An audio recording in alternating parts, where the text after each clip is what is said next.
Chapter 1. Marley's Ghost. Marley was dead, but the names on the door of the office were Scrooge and Marley. Marley's name was on the door 7 years after he died, and sometimes people called Scrooge Scrooge when they came into the office, and sometimes people called him Marley. And Scrooge said, "Yes," when they called him Scrooge, and he answered, "Yes," when they called him Marley. Scrooge or Marley, it was the same to him. Scrooge was a hard man, and he loved money. He was a cold man, too, a man without any friends. His old face was cold, blue with cold. Cold was with him everywhere. He took it with him, always. He took it to the office of Scrooge and Marley. The office was cold in the summer, but at Christmas time it was colder than the snow outside. And when he left the office, he looked cold too. Nobody stopped Scrooge in the street and said, "My dear Scrooge, how are you? When will you come and see me?" People knew him, but poor people didn't ask him for a penny. Children didn't ask him, "What time is it?" Men and women didn't ask him for help. Dogs knew Scrooge too. They ran away from him. Scrooge was happy about all that. He liked it. He didn't want to be with people. It was Christmas Eve, and old Scrooge was busy at his desk. It was very cold. Scrooge could see the people outside in the street. They tried to stay warm, but they couldn't. It was only 3 o'clock. But it was dark outside. There were candles in the windows of the other offices near his. There was a thick fog outside, too. It came into the offices under the doors, and you couldn't see the houses in the same street as Scrooge's office. Scrooge looked up from his papers. The door of his office was open, so he could watch his clerk, Bob Cratchit. The clerk worked in a small room near Scrooge. Scrooge had a very small fire, but the clerk's fire was smaller. He couldn't put coal on it, because the coal was in Scrooge's room. A man came into the office. His name was Fred. "Merry Christmas, Uncle," said Fred, with a happy smile. "Bah!" said Scrooge. "Merry Christmas, humbug!" Fred's face was red from the cold outside. He laughed, and when he laughed with his eyes too. He was cold from outside, but it was colder here in Scrooge's office. "You don't mean that, Uncle," he said. "Yes, I do," said Scrooge. "Merry Christmas! Bah! Why are you merry? How can you possibly feel merry? You're too poor for that." "Oh," Fred laughed, "how can you possibly feel sad? You're too rich for that." Scrooge had no better answer, so he said, "Bah!" again. Then he followed it with, "Merry Christmas, humbug!" "Don't be angry, Uncle," said Fred. "Angry?" said the uncle.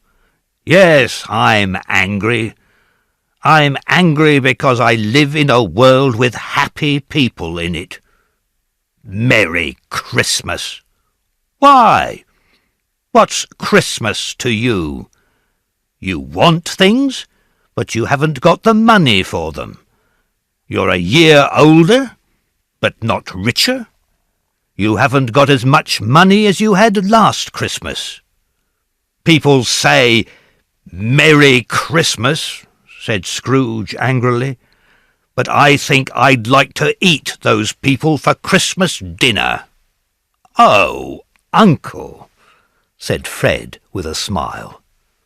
"Young Fred," said the uncle, "have your Christmas, and I'll have mine. Was Christmas good to you in the past?" "It was great," said Fred. "Christmas is a good time, a kind, happy time.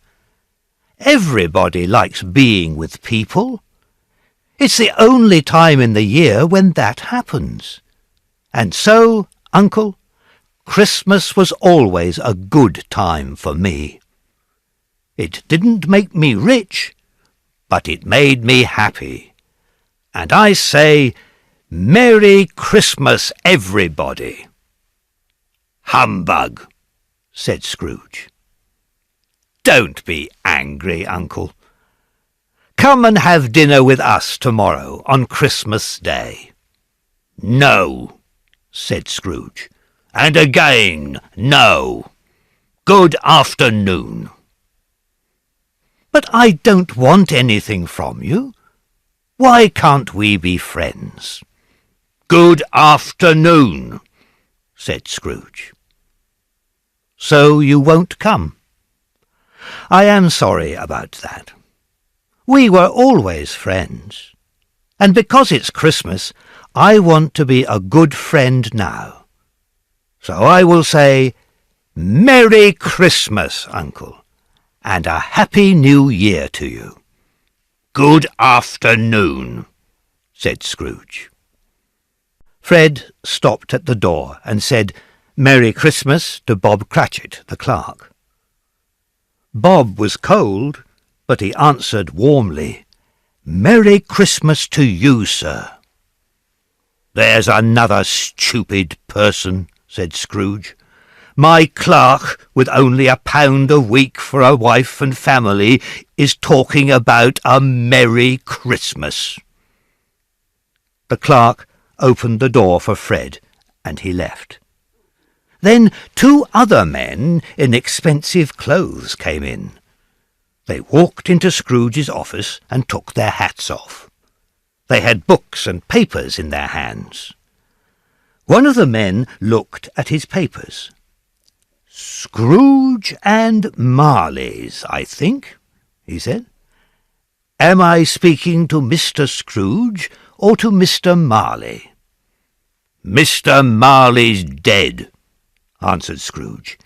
"He died on this night back in 1836. "Oh, dead for 7 years, eh?" said the second man. He wrote that down. "At this happy time of the year, Mr. Scrooge, we usually try to do something for the poor people in this city. Things are difficult for them now. Thousands of them are cold. They haven't got any food. Many of them have no home."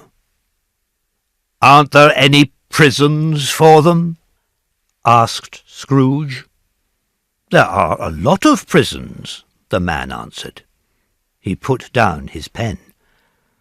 "Aren't there any workhouses for the poor?" asked Scrooge. "There are," said the man. "It's sad, but there are a lot of workhouses." "Oh, good!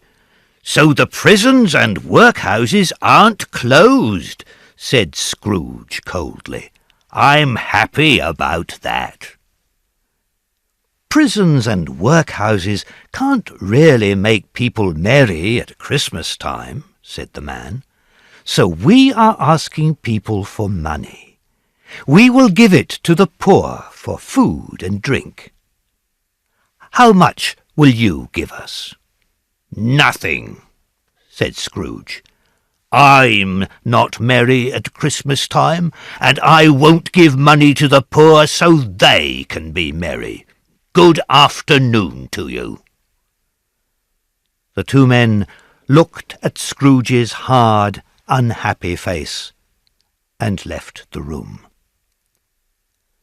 The fog was thicker now. The night was darker. The cold was colder. It was time to shut the office. Scrooge got up from his chair. Bob Cratchit, the clerk, put out the candle and put on his hat. "Will you want to be at home all day tomorrow?" asked Scrooge. "Yes, sir. But are you happy with that?" "I'm not happy with it, no," said Scrooge.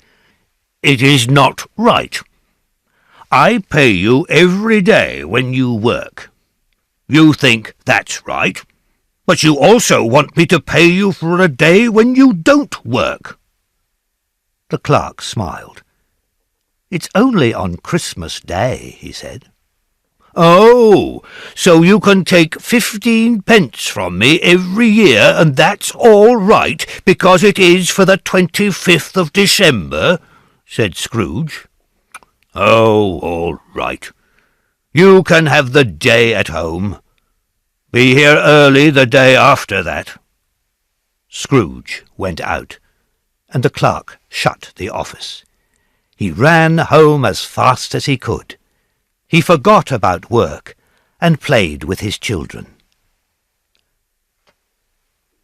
Scrooge had dinner in a cheap eating-house, and then went home. He had rooms in Marley's old house. They were dark and cold. The other rooms in the house were offices now. Only Scrooge lived there. He opened the door and went in. He lit a candle. Then he walked through his rooms. Was everything in its place? He went into the sitting-room, the bedroom, and a little office near the bedroom. His money was in this office. Everything was all right. There was nobody under the table, nobody under the bed. His money was there in the office. There was a small fire in the sitting-room. He shut the door and sat down by the fire. He heard the noise of a heavy chain down below. The noise came up the stairs, nearer and nearer his door. "Humbug," said Scrooge. "What is that noise?" Something came through the heavy door and into the room. The little fire suddenly came to life, red and yellow. It was Marley. Marley in his old clothes. Scrooge knew those clothes well.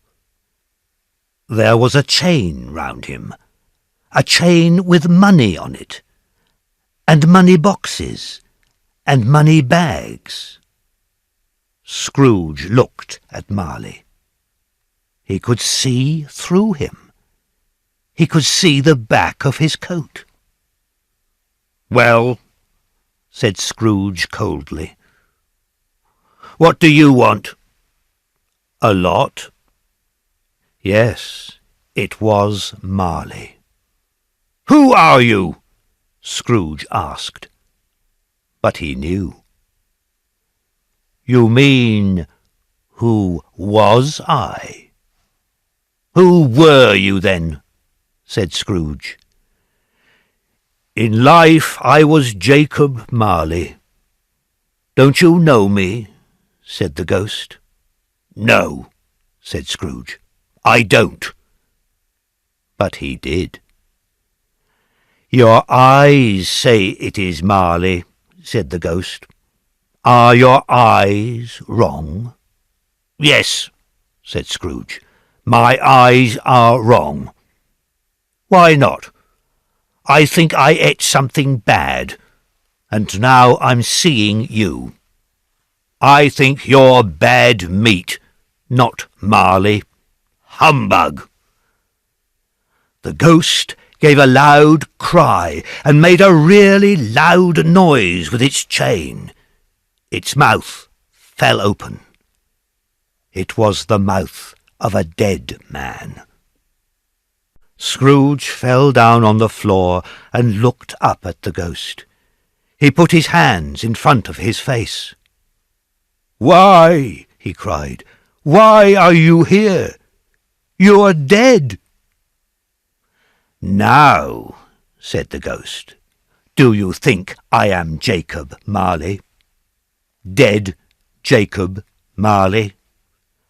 "I do," said Scrooge. "I do. But why are dead people walking the streets? And why does one come to me?" "It is good," answered the ghost, "to be with other people. It is good to be happy when they are happy. It is good to be sad when they are sad. But some people do not do this in life. And what happens to them, do you think?" "I don't know," said Scrooge. "Their ghosts walk the streets of the world when they are dead. Their ghosts see happy people, but cannot laugh with them. Their ghosts see sad people, but cannot cry with them. Their ghosts have to do these things because they did not do them in life." Again the ghost gave a cry and moved its chain. "You've got a chain," said Scrooge, now very afraid. "Why? Tell me." "I made this chain in my life," answered the ghost, "and I am wearing it now. I made it, and I put it on. Do you want to know about your chain?" "My chain?" said Scrooge. "What chain?" "You too are making a chain in your life," said Marley's ghost. "Your chain was as heavy and as long as this one when I died." "What?" "And in the next 7 years you made it heavier and longer."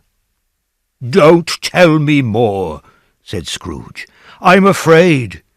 Make me happier. Talk about something different." "I can't," the ghost answered. "I can't stay here.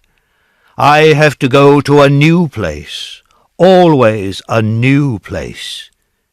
In life I worked and worked. I was always in the office. I never stopped making money. But now I have to go to many sad places.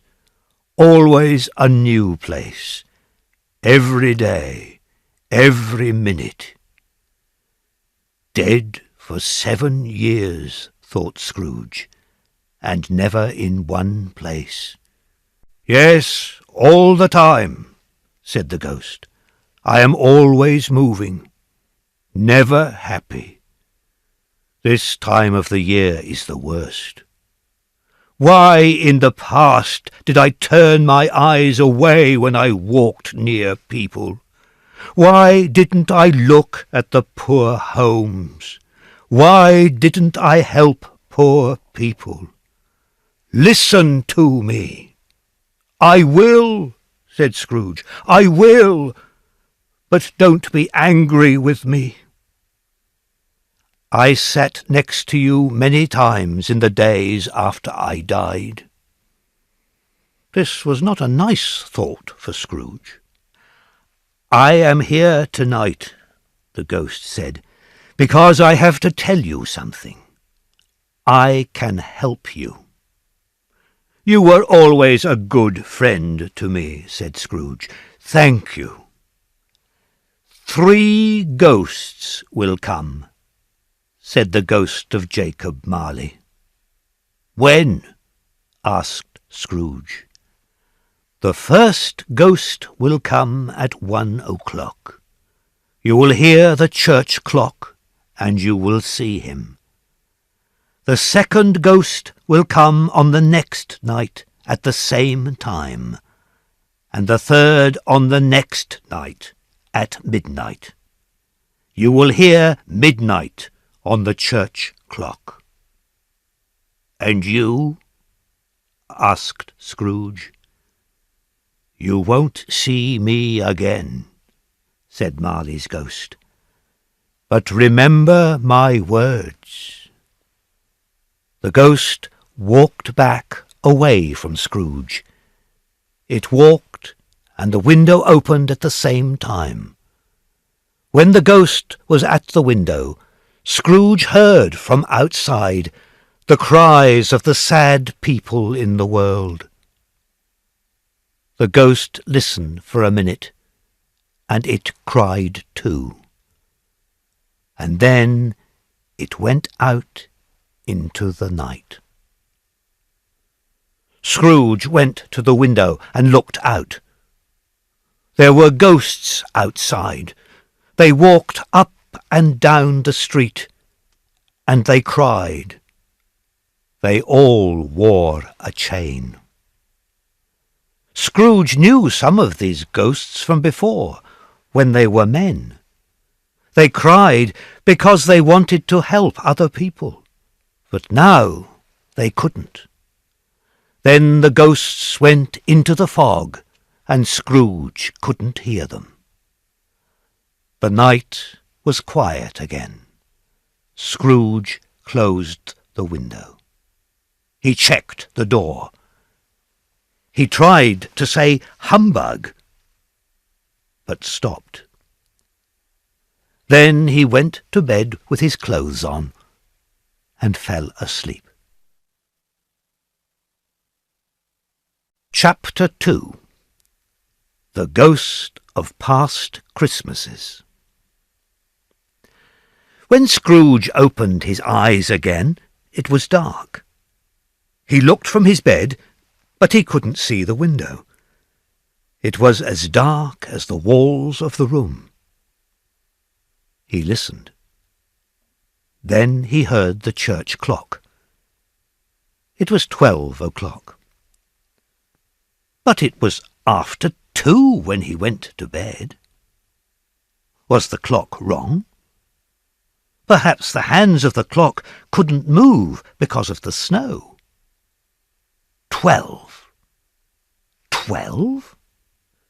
"It isn't possible," said Scrooge. "What happened to a day and most of a night? It's not possible. Can this be 12 midday?" He got out of bed and went to the window. He looked out. He could only see fog. It was very cold outside. There were no sounds of people in the streets. Was it really midday? Scrooge went to bed again. He thought about Jacob Marley's ghost. Was he asleep at that time? Then he heard the clock. 12:15, thought Scrooge. Later he heard the clock again.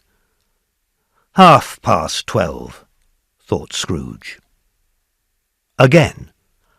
1:45, thought Scrooge. 1:45. And he remembered the words of Marley's ghost. A visit at 1 o'clock. The first ghost at 1 o'clock. He heard the clock. 1 o'clock, thought Scrooge. And nothing. But then a light came into the room. He sat up, and there, at the end of his bed, was a ghost. The ghost was a child, but also not a child. It was an old man not bigger than a child. Its long hair was white, old man's hair, but the face was young. The ghost's clothes were white. It had some Christmas holly in its hand, but there were summer flowers on the clothes. The strangest thing was a white light. It came from the top of the ghost's head, and the ghost had a hat under its arm. Perhaps it put the hat over the light when it wanted to put out the light. Marley said 3 ghosts will come to you. Are you the first ghost? Asked Scrooge. I am, said the ghost quietly. Who are you, and what are you? Asked Scrooge. I am the ghost of past Christmases. Which past Christmases? Asked Scrooge. Yours. Please put on your hat, said Scrooge. Scrooge wanted to see the ghost in its hat. But why? He didn't really know the answer to that. What? Said the ghost. Do you want to put out my light? I am giving this light to you. Your bad past life made this hat. Your bad past life put out the light. Come, walk with me. The ghost took Scrooge's arm with a strong hand. They went to the window, and Scrooge looked down. Ghost, said Scrooge. No, I'll fall. No, the ghost said. You won't fall. I am with you.